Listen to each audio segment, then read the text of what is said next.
Student, कैसे हो सब। एक बार फिर से मैं आप सभी का स्वागत करता हूं हमारे यूट्यूब चैनल एटम क्लासेज उच्चावन सिटी में। मैं भरत वर्मा।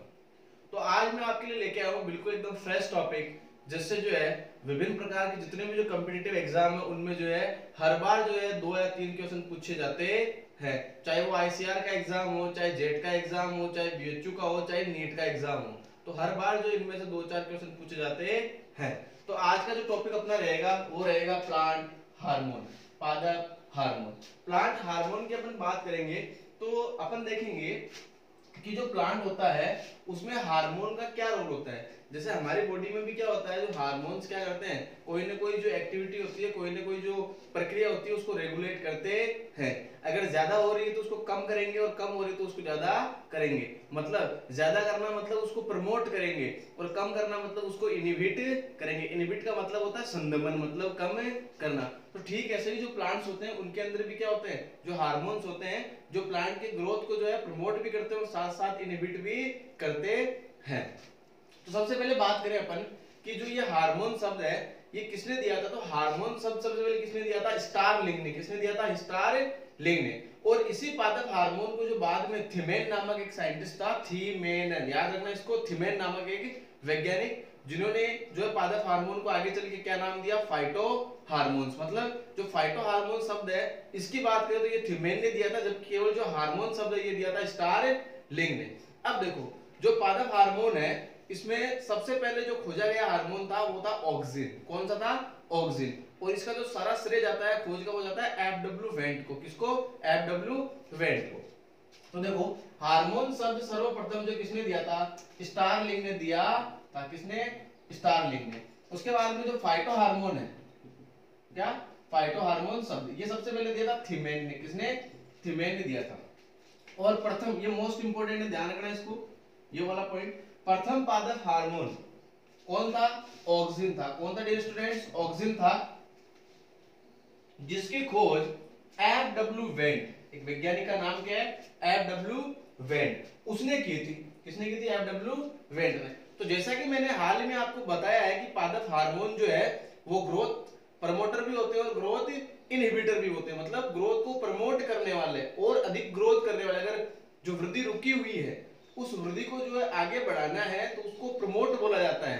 और अगर वृद्धि हो रही है ज्यादा और उसको अगर इनहिबिट करना है, मतलब अगर मान लो कोई ऐसी प्रक्रिया है जो कैसी है, अननेसेसरी है, तो अननेसेसरी प्रक्रिया को संदमित करना पड़ेगा, रोकना पड़ेगा, तो उसके लिए ग्रोथ इनहिबिट हार्मोन काम में आएंगे। तो यहाँ पे प्लांट ग्रोथ रेगुलेटर्स की अपन बात करें, पीजीआर की बात करें, कि पी का मतलब प्लांट, जी यानी ग्रोथ और आर यानी क्या होगा, रेगुलेटर। तो प्लांट ग्रोथ रेगुलेटर है उसकी बात करें अपन, तो यहाँ पे जो एक तो है कौन सा, ग्रोथ प्रमोटर। कौन सा है, ग्रोथ प्रमोटर। और दूसरा कौन सा है, ग्रोथ इनहिबिटर। अब हम देखेंगे कि जो ग्रोथ प्रमोटर है वो कौन कौन से हार्मोन है, पादप हार्मोन, और ग्रोथ इनहिबिटर कौन कौन से होते हैं। ग्रोथ प्रमोटर और इनहिबिटर की बात करें तो हम देखेंगे कि जो ग्रोथ प्रमोटर हार्मोन्स है वो सबसे पहला जो है वो है ऑक्सिन। कौन सा है, ऑक्सिन। दूसरा है जिब्रेलिन जीए और तीसरा है साइटोकाइनिन। कौन सा है, साइटोकाइनिन। और यहीं पे अगर बात करें अपन किसकी, ग्रोथ इनहिबिटर की, तो इसमें सबसे पहला जो हार्मोन है वो है एबीए, एब्सिसिक एसिड। और जो दूसरी बात करें वो इथाइलिन, और इसका फार्मूला है C2H4। तो ये हो गए इनहिबिट करने वाले दो, और जो ग्रोथ प्रमोटर है वो कितने हैं, 3। अब इनके अंदर जो सबसे पहले अपन पढ़ेंगे वो पढ़ेंगे ऑक्सिन। कौन सा पढ़ेंगे, ऑक्सिन, जिसकी अपन डिटेल स्टडी करेंगे ऑक्सिन की। तो अब हम देखेंगे ऑक्सिन को।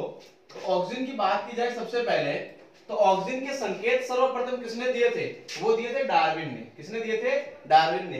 डार्विन ने संकेत के रूप में बताया था, किसके अंदर बताया था, कैनेरी घास के अंदर। ये इंपॉर्टेंट है, यहां से आपको जो है ध्यान रखना, यहां से क्वेश्चन बन सकता है। किसके अंदर, कैनेरी घास होता है। इन्होंने कहा कि स्टिमुलेट का मतलब होता है प्रेरित करने वाला, किसी चीज को प्रेरित करना। बोला कि स्टिमुलेट नामक रसायन पादप में, पादप के अंदर क्या होता है, रसायन पाया जाता है जो क्या करता है, स्टिमुलेट करता है। तो यहाँ पे क्या है, इन्होंने कहा कि स्टिमुलेट नामक रसायन पादप में प्रकाशानुवर्ती, मतलब फोटोट्रॉपिज में जो होता है उस मोमेंट में, उस गति को क्या करता है, प्रेरित करता है, स्टिमुलेट करता है। अब देखो यहाँ पे हुआ क्या यहाँ पे प्रकाशानुवर्ती जो है इसका मतलब क्या है कि जैसे मान लो ये प्लांट का कोई भाग है, ठीक है, जैसे यहाँ पे प्रकाश गिरेगा तो पादप के जिस भाग में जो है ऑक्सीजन हार्मोन जो है वो संश्लेषित हो रहा है, सिंथेसिस हो रहा है, वो वाला भाग जो प्रांकुर चोल है, जिसे हम प्रांकुर चोल कहेंगे, कोलियोप्टाइल कहेंगे, वो क्या करेगा वहां से, ठीक है, जिस तरफ संश्लेषण हो रहा है वो वाला भाग क्या होगा, उस प्रकाश की तरफ क्या हो जाएगा, बेंड हो जाएगा, मुड़ जाएगा। मतलब प्रकाश गिरने से जिस भाग में ऑक्सीजन का संश्लेषण हो रहा है वह भाग क्या होगा, प्रकाश की तरफ बेंड हो जाएगा, मुड़ जाएगा। इसी मूवमेंट को या इसी गति को अपन क्या बोलेंगे, प्रकाशानुवर्ती गति कहा जाता है। अब देखो बात करते हैं ऑक्सीजन के आगे।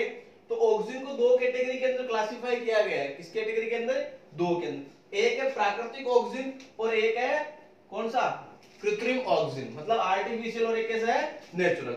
तो यहाँ पे अपन ऑक्सीजन की जो नेचुरल बात करें कौन कौन से हैं, तो एक तो है IAA और दूसरा है IBA। IAA का पूरा नाम होता है इंडोल एसिटिक एसिड और IBA का होता है इंडोल ब्यूटारिक एसिड। क्या होता है, इंडोल एसिटिक एसिड और इंडोल ब्यूटारिक एसिड। अब देखो आर्टिफिशियल की बात करते हैं, तो यहाँ पे जो पहला आएगा वो आएगा NaA, मतलब नेफेथेलिक एसिटिक एसिड। कौन सा, नेफेथेलिक एसिटिक एसिड। दूसरा है 2,4-D, 2,4 डाइक्लोरोफिनॉक्सी एसिटिक एसिड। कई बार एग्जाम में इसका फुल फॉर्म पूछ लिया जाता है, तो ध्यान रखना 2,4 डाइक्लोरोफिनॉक्सी एसिटिक एसिड। अब इसका मतलब 2,4 क्यों है इसके लिए, क्योंकि 2 और 4 दो पोजीशन पे क्लोरीन जुड़े हुए हैं, ठीक है, दो को डाई बोलते हैं, तो दो वाली पोजीशन पे, चार वाली पोजीशन पे क्या जुड़े हुए हैं, क्लोरो जुड़े हुए हैं। तीसरा जो है वो है 2,4,5-T, ठीक है, तो यहाँ पे दो थे, यहाँ पे कितने हो गए, तीन, तो तीन के लिए क्या यूज करेंगे, ट्राई। ट्राई का मतलब क्या होता है, तीन, तो नाम क्या हो जाएगा 2,4,5 ट्राइक्लोरो। यहाँ पे था डाइक्लोरो, यहाँ क्या हो जाएगा ट्राइक्लोरोफिनॉक्सी एसिटिक एसिड। और एक जो अपना वो है PAA, फिनॉक्सी एसिटिक एसिड। तो ये सारे नेचुरल थे और ये सारे आर्टिफिशियल थे। अब देखो जो ऑक्सीजन होता है ये किस प्रकार से जो है प्रांकुर चोल भाग को अपनी ओर मोड़ देता है, तो वो जो एक्सपेरिमेंट था, ठीक है, FW वेंट का जो एक्सपेरिमेंट था उसको अपन देखेंगे कि वो एक्सपेरिमेंट क्या कहता है। तो ऑक्सीजन के संश्लेषण के लिए जो मैंने आपको एक्सपेरिमेंट बताया था, उस एक्सपेरिमेंट का नाम है, जो जैव मापन था वो था oxygen coleoptile curvature experiment. Curvature का मतलब यहाँ पे क्या होता है, वक्रता। क्या होता है, वक्रता। और ये जो दिया था वो दिया था किसने, FW वेंट ने। बाद में जो है बॉयल्सन, जेनसन, पाल, इन्होंने भी जो एक्सपेरिमेंट किए थे। तो ये एक्सपेरिमेंट क्या कहता है वो देखना। मैंने आपको बताया था कि जो प्रांकुर चोल भाग होता है वहां पे जब लाइट को गिराते हैं, प्रकाश जब इस पे गिरता है तो वह वाला भाग क्या होता है, उसी दिशा में क्या हो जाता है, मुड़ जाता है, जिसको हमने क्या बोला था, प्रकाशानुवर्ती जो गति बोला था। तो देखो यहाँ पे जो प्रांकुर चोल भाग है, जब इस पे लाइट डालते हैं, प्रकाश डालते हैं, तो ये क्या होगा, ए वाले पोजीशन में, बी वाले पोजीशन देखो, ये क्या हुआ, लाइट की तरफ क्या हो गया, उस प्रकाश की तरफ क्या हो गया, बेंड हो गया।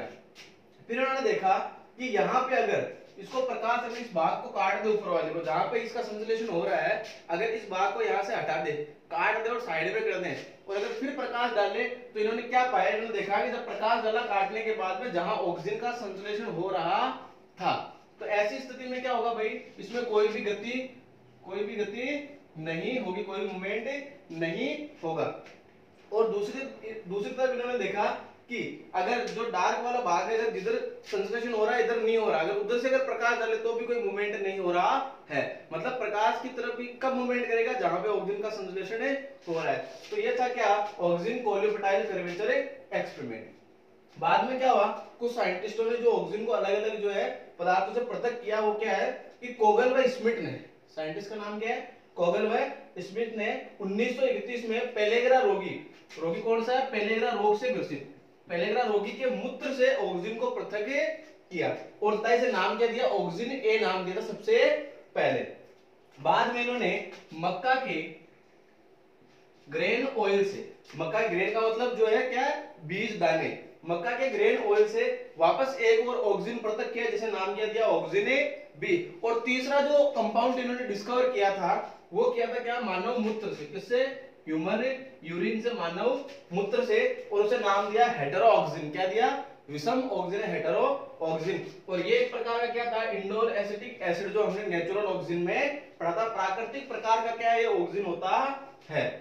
देखो यहाँ पे थिमेन ने एक और जो है पृथक्करण की जो है विधि अपनाई थी, वो क्या थी कि थिमेन द्वारा इंडोल एसिटिक एसिड को, अब ये है क्या, हम जानते हैं क्या है, ऑक्सीजन है, को राइजोपस व एवेना, एवेना क्या है, जई, क्या है, जई के प्रांकुर चोल से प्राप्त किया था। तो थिमेन की अगर बात की जाए तो इसने राइजोपस और एवेना, मतलब राइजोपस और एवेना के प्रांकुर चोल से इसको प्राप्त किया था।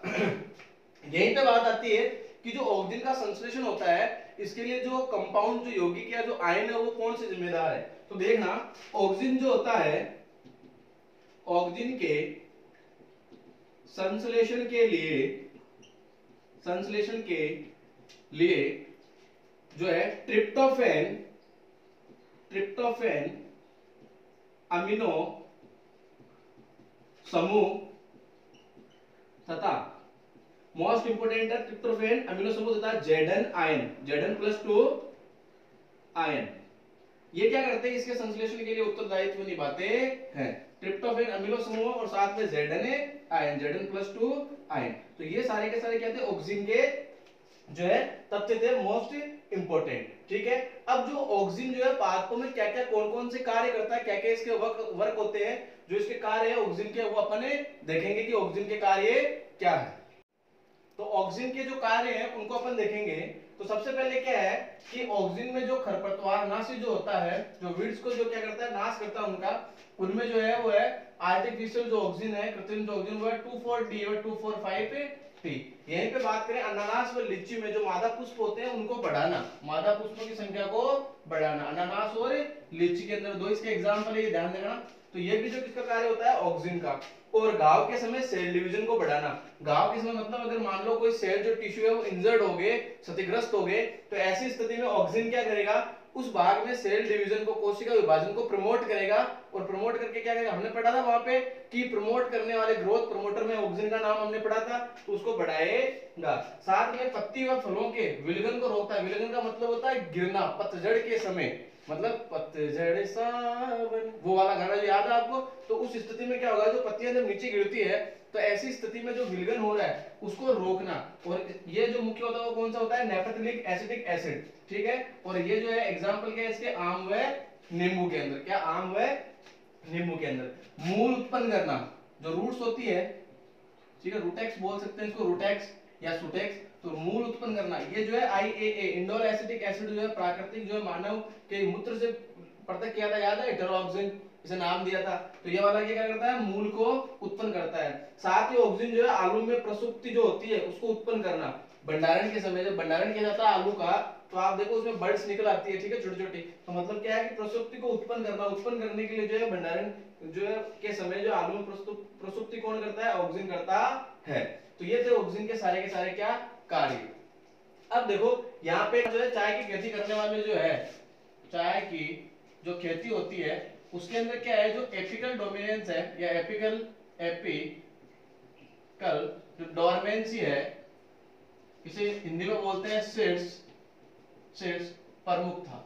मतलब क्या होता है कि जब जो पादप भाग होता है, जो चाय की खेती करते हैं, चने में भी होता है ऐसा, तो ऐसी स्थिति में क्या है कि पादप का जो शीर्ष वाला भाग है, जो प्रांकुर जो ऊपर वाला भाग है, इस स्थिति में क्या हो रहा है, यहाँ पे ऑक्सीजन का संश्लेषण हो रहा है डियर स्टूडेंट्स। अब ऑक्सीजन का संश्लेषण यहाँ ऊपर हो रहा है, तो ऐसी स्थिति में जो पार्श्व में जो कलिकाएं लगी हुई है, एक्सिलरी जो बर्ड्स लगी हुई है, उनकी वृद्धि क्या हो जाती है, संदमित हो जाती है, रुक जाती है। मतलब किसके कारण, ऑक्सीजन जो है प्रांकुर चोल भाग में संश्लेषित हो रहा है, वो वहां पे उपस्थित है। तो अगर ऐसी स्थिति में जो शीर्ष प्रमुखता के कारण क्या है, वो लेटरल बर्ड्स जो है वो ग्रोथ नहीं कर रही। हाँ, कब कर सकती है, अगर अपन उसको एपिकल भाग को काट दें, वहां से काट के अगर उसको हटा दें, तो ऐसी स्थिति में जो है क्या होगा, वहां की जो पार्ट्स में जो लेटरल जो ब्रांचेज है, जो शाखाएं या जो हम एक्सिलरी बर्ड्स बोल रहे हैं, जो है कलिकाएं बोल रहे हैं, वो क्या करेगी, अब उनकी संख्या बढ़ जाएगी। अर्थात हम कह सकते हैं कि चाय की खेती में जो चाय का उत्पादन बढ़ जाएगा। और भी अन्य प्रकार के पादपों में जो है इस एपिकल डोरमेंसी का उपयोग किया जाता है।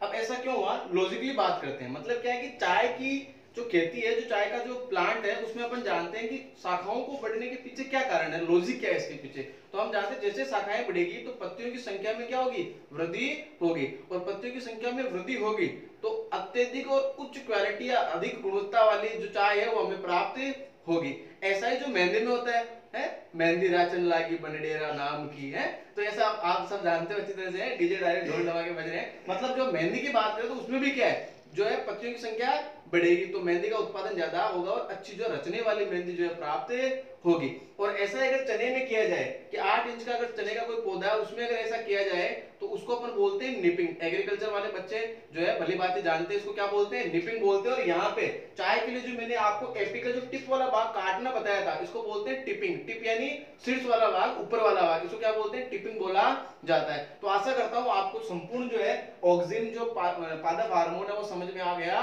होगा। नेक्स्ट वीडियो में बात करूंगा जिब्रेलिन जो है ग्रोथ प्रमोटर जो पादप हार्मोन है उसकी। धन्यवाद।